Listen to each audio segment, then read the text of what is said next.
اعوذ باللہ من الشیطان الرجیم بسم اللہ الرحمن الرحیم قل یا ایھا الناس۔ اب ظاہر بات ہے کہ وہ لمبی بات کو اب یہاں پہ ختم کرتے ہوئے کہ اب حضور صلی اللہ علیہ وسلم تشریف لے آئے، اب یہی بات اس کے حوالے سے اب آپ سے کہا جا رہا ہے کہ اے نبی، جو خبر دی تھی اس وقت ہم نے موسیٰ کو، اور جو ہم نے کہہ دیا تھا کہ جو رحمت ہے ہماری خصوصی وہ انہی لوگوں کے لیے ہوگی تم میں سے کہ جو محمد عربی صلی اللہ علیہ وسلم پر ایمان لے آئیں گے، تو اب کہہ دیجئے ڈنکے کی چوٹ، قل یا ایھا الناس، کہہ دیجئے اے لوگو۔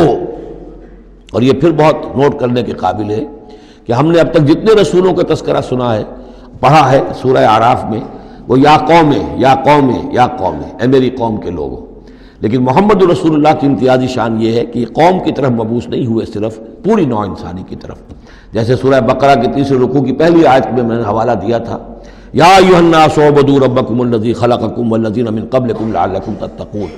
تو یہ آفاقی رسالت ہے، عالمی رسالت ہے، انسانی سطح پر ہے۔ قل یا ایھا الناس انی رسول اللہ الیکم جمیعا، میں اللہ کا رسول ہوں تمہاری طرف، سب کی طرف۔ الذی لہ ملک السماوات والارض، یہ بات 5 مرتبہ قرآن میں کہی گئی ہے مختلف الفاظ میں کہ حضور کی بعثت پوری نوع انسانی کے لیے ہے، جس میں سب سے نمایاں آیت وہ ہے وما ارسلناک الا کافۃ للناس بشیرا ونذیرا، ہم نے نہیں بھیجا ہے محمد آپ کو مگر پوری نوع انسانی کے لیے بشیر اور نذیر بنا کر۔ باقی یہ کہ اور مختلف اسالیب میں 4 مرتبہ اور یہ بات آئی ہے کہ آپ کی بعثت جو ہے کسی خاص قوم، کسی خاص ملک، کسی خاص رنگ اور نسل کے لوگوں، کسی خاص قبیلے کی طرف نہیں ہے، بلکہ پوری نوع انسانی کی طرف ہے۔ قل یا ایھا الناس انی رسول اللہ الیکم جمیعا الذی لہ ملک السماوات والارض، میں اس اللہ کا رسول ہوں جس کے لیے آسمان اور زمین کی بادشاہی ہے، لا الہ الا ہوا، اس کے سوا کوئی معبود نہیں، یحیی و یمیت، وہی زندہ رکھتا ہے اور وہی موت وارد کرتا ہے۔ فآمنوا باللہ، تو ایمان لاؤ اللہ پر، ورسولہ النبی الامی الذی، اور اس کے اس رسول پر جو نبی امی ہے، اور جو یؤمن باللہ وکلماتہ، جو ایمان رکھتا ہے اللہ پر اور اس کے کلام پر، اس کے کلمات پر، اس کی باتوں پر، واتبعوہ، اور اس کی پیروی کرو، لعلکم تہتدون، تاکہ تم ہدایت پاؤ۔ یہ گویا کہ اعلان عام ہوا محمد رسول اللہ صلی اللہ علیہ وسلم کا کہ وہ جو بات اللہ تعالیٰ نے حضرت موسیٰ سے کہی تھی، یہ اس کے مطابق میری بعثت ہوئی ہے۔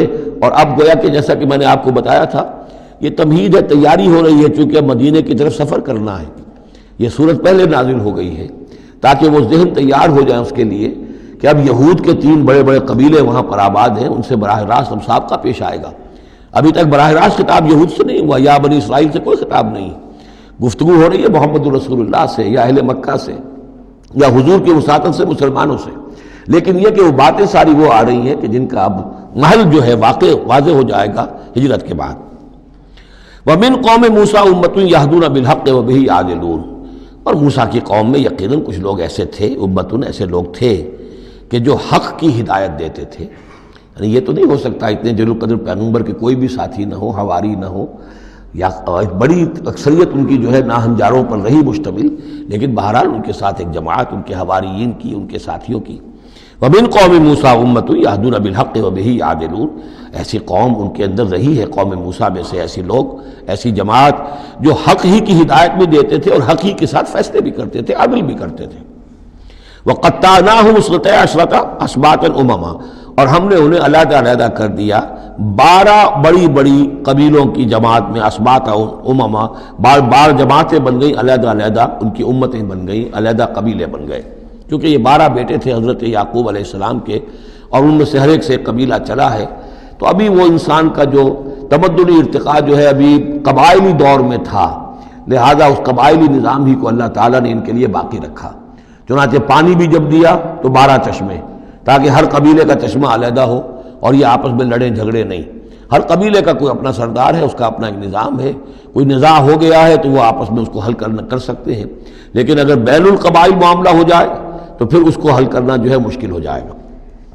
وَأَوْحَيْنَا إِلَىٰ مُوسَىٰ إِذِ اسْتَسْقَاهُ قَوْمُهُ، اور ہم نے وحی کی موسیٰ کی طرف جب کہ پانی طلب کیا ان سے اس کی قوم نے، أَنِ اضْرِب بِعَصَاكَ الْحَجَرَ، کہ اپنے اسی عصا سے، اپنی لاٹھی سے ضرب لگائیے چٹان پر۔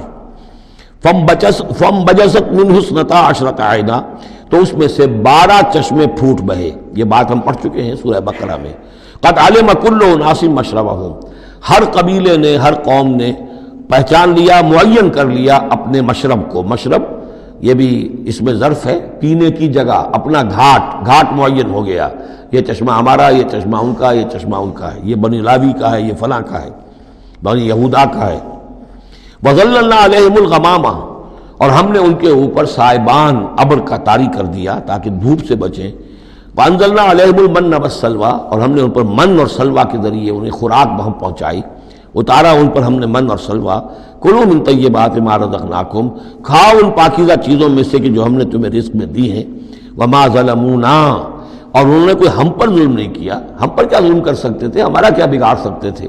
وما ظلمونا، انہوں نے ہمارا کیا بگاڑا، ہمارا کیا بگاڑ لیں گے.